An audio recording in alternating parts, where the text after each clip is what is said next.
On to QA50 gearbox issues. Primarily jumping out of second gear. You can see on the gear here that the ramps here are pretty well worn out, and you can see on the dogs here also quite severely worn. So there's a problem. It looks like there's a problem with how far this is going into the slots in the gear there. Doesn't seem to be going far enough into me. We'll put it together and I'll show you.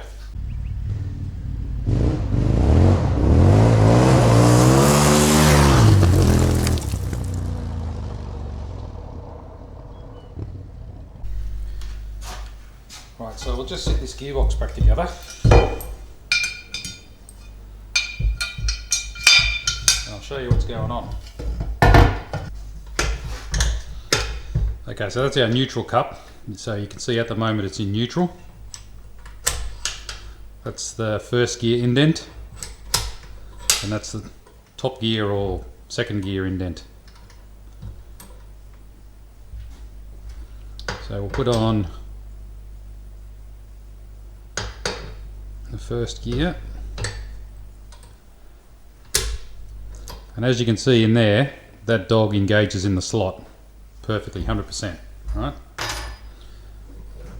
We'll put it into second gear, and this is all in position where it's supposed to be. You've got this ring that goes around the gear, and that stops it engaging two gears at once. Now you can see that that dog in there is barely engaging in the second gear. First issue is that when this is getting pushed, alright, so this is a little, this is the indent in here that controls it. So that's neutral, first, top gear. Now what we can do, if you have a look in here, you can see there's quite a bit of thread on the end. That's better. You can see there's quite a bit of thread on the end of the selector shaft here. So what we can do is we can wind that out and we can space that back a bit, put a washer behind there. But the other problem is the bottom of this slot is machined around, so the dog doesn't go down far enough. You see, we're losing a couple of mil there. So what I've done is machine the other side of this off round, so it drops down in the hole a little better. Alright, now you can see that with the rounded internals it goes all the way to the bottom, and you can actually see the wear line on the, I don't know, on the bearing surface there, and you can see that's fully engaging to where the gear would sit now. So let's put it back together and have a look at that. Okay, there you can see now it's almost fully engaging in the dogs there now, which is what we want. There's no way that's going to jump out. But as I say now if we go back to first gear, now you can see that the dog is hanging out there quite a bit. Probably not enough to make it slip, but it's not perfect. The other thing I want to do, so this is what drives the dog in and out, and of course it has an indent that rides in here, and that controls where it sits. So what I'm thinking about is building this side up a little bit and cutting this side out a little bit more, just so it gives it a bit more throw into second gear. Not much, just enough. Won't have to go very much. I'll just build that up with a TIG and then I'll machine that back. Okay, gearbox mods completed. In there, we've got a spacer in there to push this down a little bit now. We've rounded off the bottom of the slide there so that it sits right down flush into the corner of that. So that's the two mods to that. This, I've slightly moved this slot across that way so that when it goes into second gear like that, it pushes this a little bit further out. Not a lot, maybe a mil, but that'll make all the difference. So that's the 3 mods I've done. Put it together and see how it's going to look. Alright, so that's in second gear position.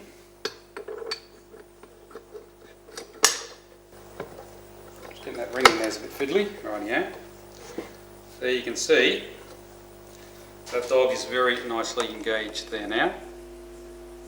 Plenty of meat on that, that's not going to slip out. It's not going to jump out under load now. So that is excellent. And back in the first gear position, it is sticking out a little bit, but remember there's going to be on here, or in here, there's going to be a gasket there of a mil or 2, and that will essentially just lift that out there. So I think that's going to be plenty of drive now. I don't think there's going to be any more problems there. Alright, so that's the gearbox mods done.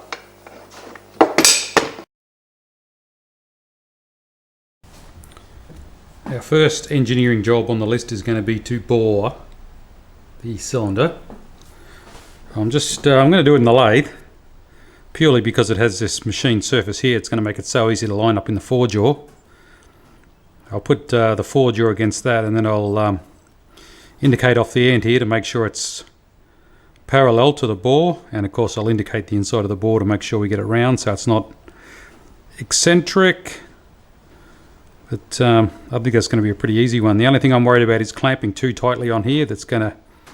We definitely don't want to distort that while we're machining it. Anyway, I'll chuck it up and we'll show you what's going on. I'm only a hobby machinist. Anything I do here can be taken with a grain of salt. Hopefully all those surfaces will machine together and we can get some kind of a reference up there. Because I know the ball won't be round. That goes without saying, I guess.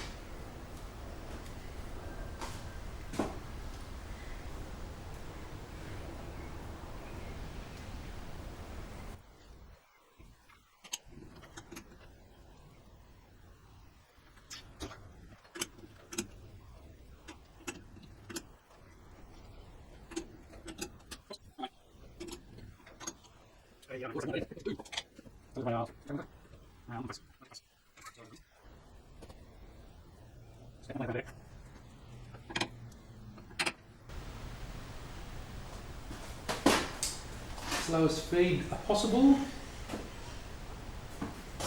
I might slow it down a bit because I'm a bit worried about that vibration.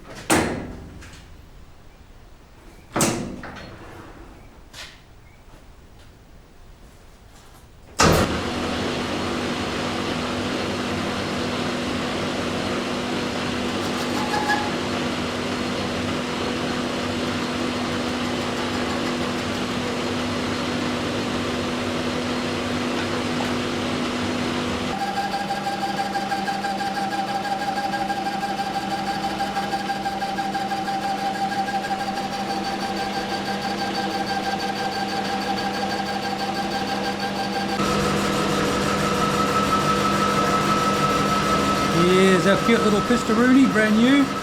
Just taking a few measurements. That's the widest part there, so we're going to end up with a couple of hundredths of a mil clearance in the bore. I'm just using that to measure the bore. We'll have a look at that in a second.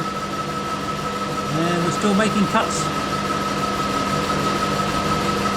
I don't know if you can see that where the oil gallery is, where there's no fins, the cylinder's got quite a bow in it there. I think I'm going to get it out. I certainly hope so, because I've gone 0.1 oversize. You can see that already fits in there, but the ring, top of the piston, is about 0.2 of a mil smaller than the rest. So I'm getting close. I'm getting there, and I think that'll clean up another, 0.05 of a mil, 500ths of a mil should clean that out.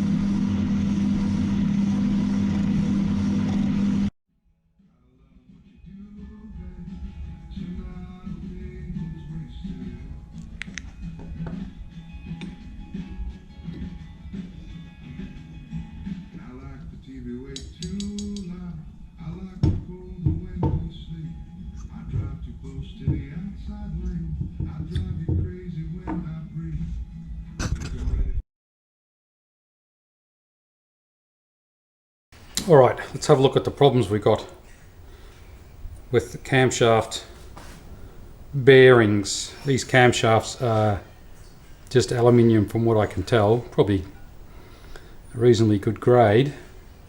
So this was the one that was in it, and this bearing around here is completely worn out. You can see the teeth are all worn out. This bearing's worn out, and this bearing at some stage has been remachined. I'm pretty sure Dad did that.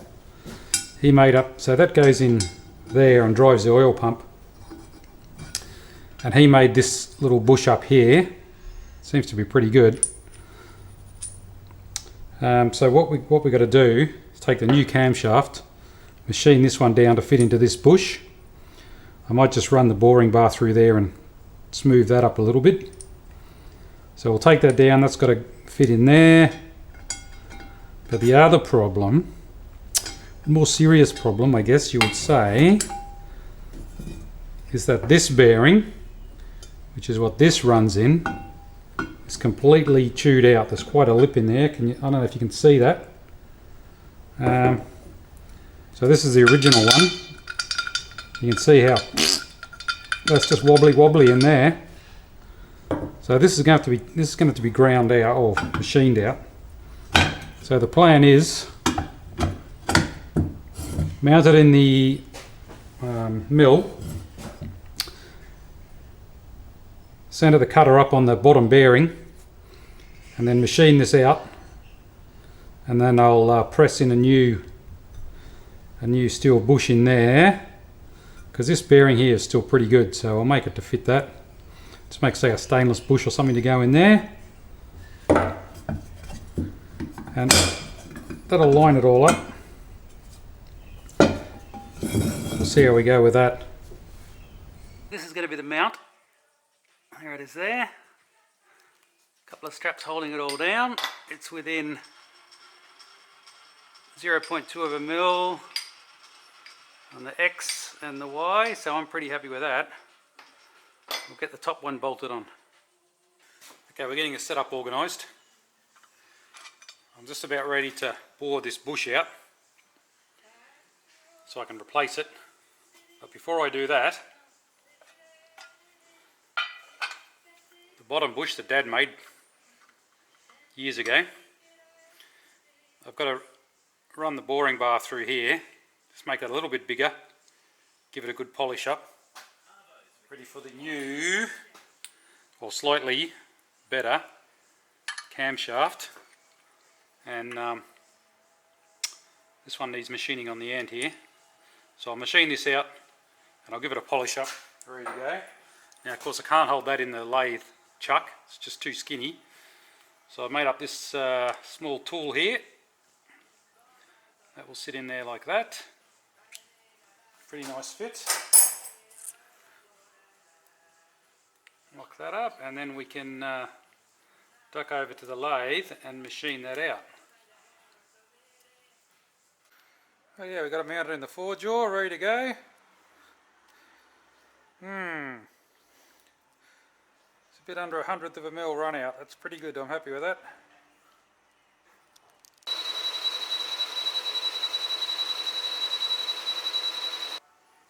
Right, yeah, there it is. I took around about 0.4 of a mil out of it. So it's come out pretty good, it's polished. Ready to rumble. And that leaves me around about 0.3 of a mil to take off there to bring that back to a good condition. This little probe is reaching down into the bottom bush, and I'm going to run the mill, and I'm going to adjust the table. When this needle stops moving, we'll know we're dead centre with the bottom bush. Then I'll zero it all out in the DRO. We'll be ready to put the cutter in there.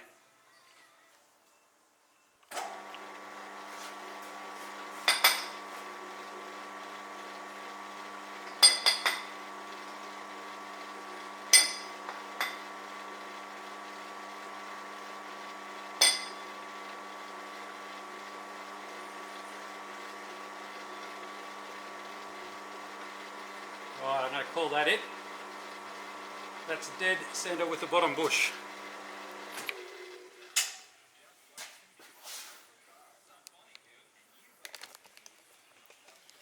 Now, all we have to do now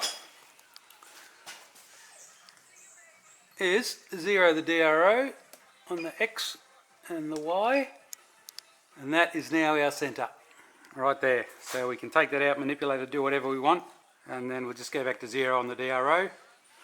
So we'll put the boring bar in. Alrighty, got you in for a close-up so you can see a bit of boring bar action. Let's do it.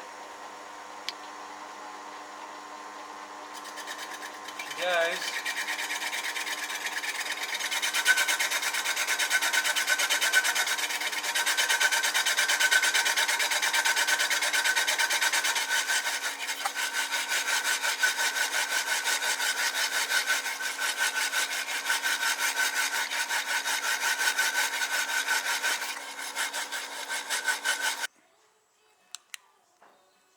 I don't know if you can see that there, but it hasn't really cut on one side. It's looking pretty good all the way around though. We'll keep going. Okay, so the video where I was rebuilding this camshaft, what I ended up doing was actually building this up with a bit more aluminium with the TIG and actually putting a roll of bearing in there. Much better solution than just basically, you know, aluminium running in a piece of steel. So that should improve things a bit there.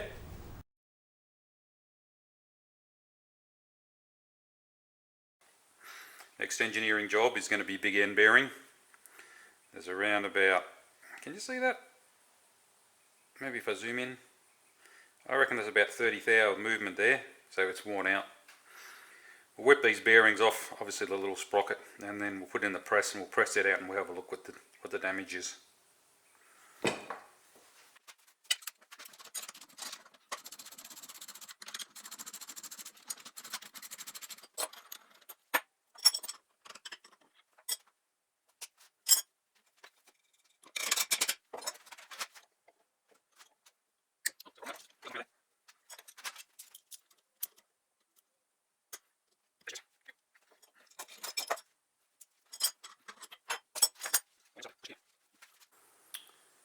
Well, that's not annoying at all, is it? I thought the camera was running when I pressed that out, and it wasn't. Awesome, eh?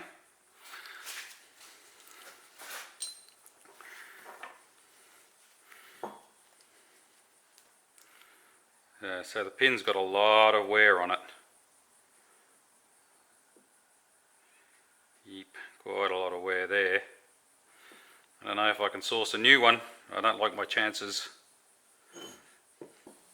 The rod looks pretty good. The rod's alright. Problem.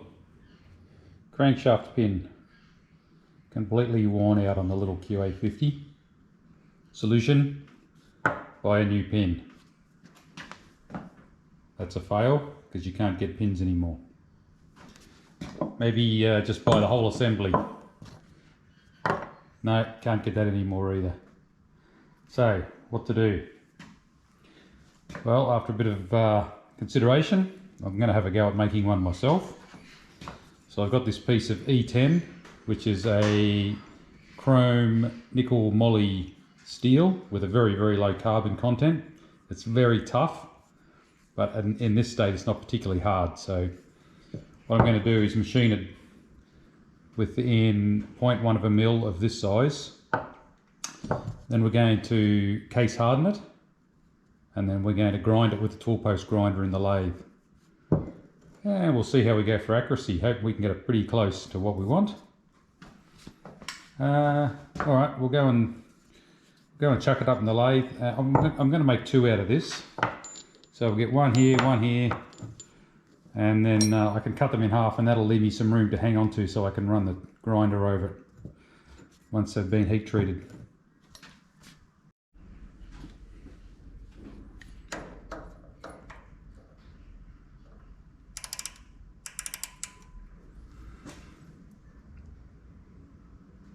Okay, so we're 23.56. Got to take 4.8 mil off there. That's a little bit quick.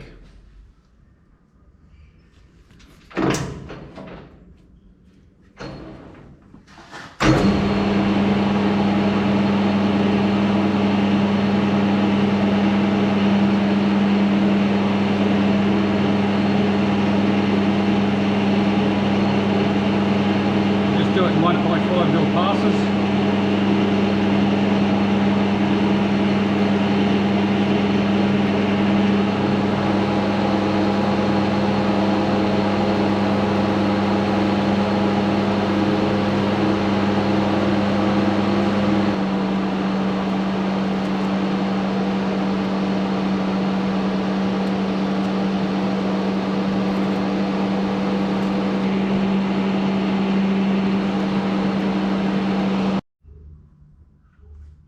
There's our finished bar. I was aiming for 18.7 and I ended up with 18.69, so we're 1/100 of a mil, which is good.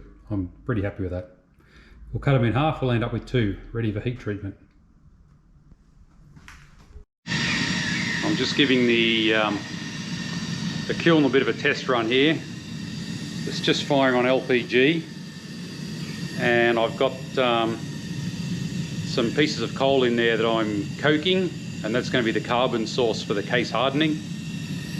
Currently got the temperature to 1015 degrees C, and oh dear, one of my clamps has melted.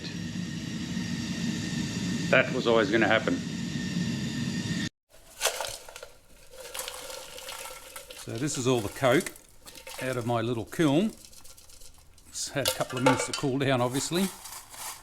It's looking pretty good. Hopefully all the impurities are gone out of it. So I'm going to crush that up to a reasonably fine sort of a powder, and that'll be the carbon base for the case hardening of the little crank pins. That'll be the next step. Alright, these are our 2 crank pins to be. This is E10. It's chrome moly steel with a very low carbon content. So what we're going to do is carburise the metal, or case harden it, by placing it in a bath of carbon granules and heating it to between 900 and 950 degrees for a couple of hours. So the longer it's in there, the more the case hardening will penetrate. Now we don't want it to go too far because we still want it to have a tough but flexible core, but a hard outer for the rollers to run on. So we're going to build up the layer first in here. Nestle those into the carbon, like so. And this one's got a bit of wire on it, so hopefully I can fish it out, say after 2 hours, and leave the other one in for 4 hours and see what different depth of carburization we get. You just might like that wire will go soft and probably fall off or something like that, but we'll see how it goes.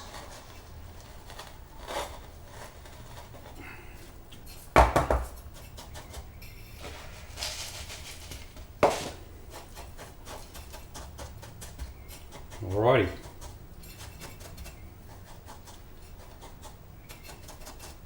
I think that's all nicely covered in the carbon. Let's go a little bit more just for luck, eh? Right, lid on to stop air getting in there. And we're ready to go. So once the kiln gets to 900 degrees, that's when the metal has an affinity to start absorbing the carbon once it's in that austenite phase. Alright, let's whack it in the kiln. Alright, into the homemade kiln goes our components. I don't know if you can see the size of that, but I glassed my kiln out. These bricks obviously can't handle too high a temperature. Alright, I've just put another piece of stainless steel in there to shield the wall. Just a piece to keep the direct heat off the, well, I don't know if you call it a crucible, but our baking tin. Alright, let's light this thing up.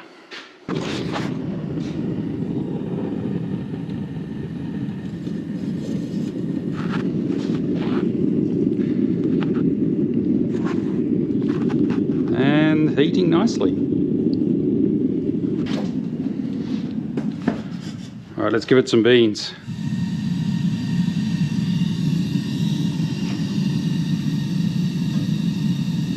So when that gets to 900, or say 920 degrees, I'll start timing and we'll stabilise the temp at 920. Okay, our kiln temp's over 900 degrees. So that metal will be in the austenite phase now, so it's soaking up all that carbon. Let's have a quick peek in there, see how toasty it is. Oh yeah, looking nice and hot. Now what I'm going to have to try to do is stabilise it around that 920 degrees and then leave it there for 2 hours. Time to pull the last one out. It's been in there now for 4 hours. Toasty!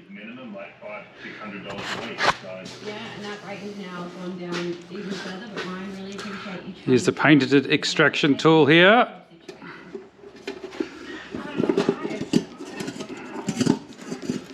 Out she comes.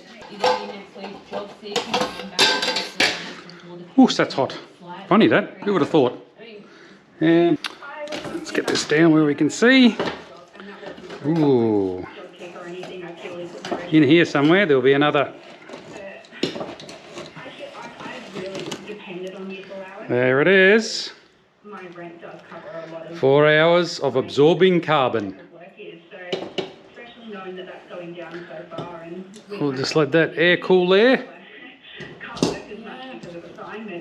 Next stage is to heat them to 800 degrees and then plunge cool them in oil, and that will give it the case hardening we require.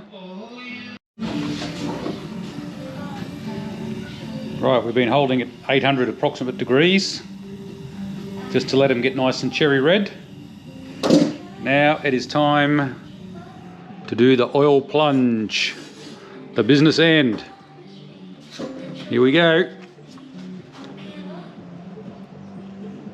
First one, in.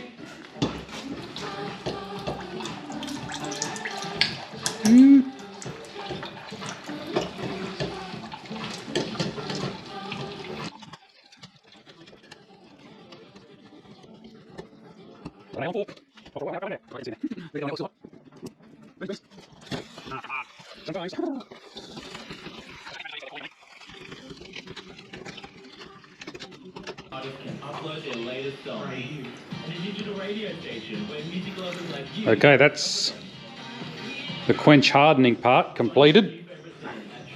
So that will have given it that real nice case harden. We'll check that with the file. Alright, here we are. You know, it's weird. They sound different now. Sound like glass, perhaps. That's weird. Still a bit toasty. Moment of truth. Oh yeah. That's not as hard as I thought it would be. I mean, it's kind of, oh no, it's only cleaning the scale off. Yeah, the file's not really touching it.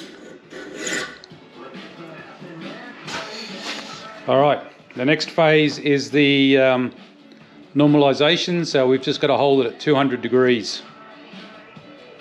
I think I'm gonna have to change tips. This one's gonna be too big for that. I'll put the little bubby on there.